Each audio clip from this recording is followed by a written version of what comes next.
96 cars line up at Glasgow, ready for the Lord Provost to send them away on the first stage of their 2,000-mile journey to Monte Carlo.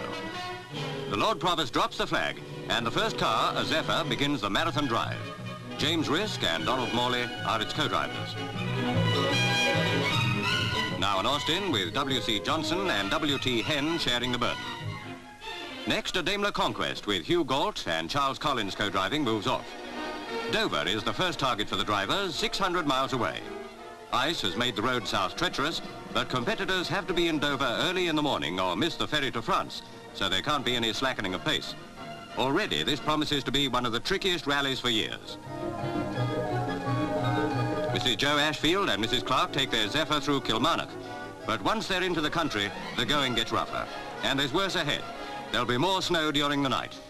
Meanwhile, hurried attempts are being made to clear the roads. The snow begins again, swirling down to dazzle drivers, sometimes to force them to a halt. Yes, it's going to be tough, all right.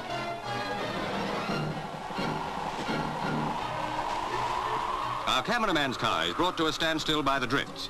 He's lucky. A Vauxhall driven by Arthur Lineker and George Neville is out for the count.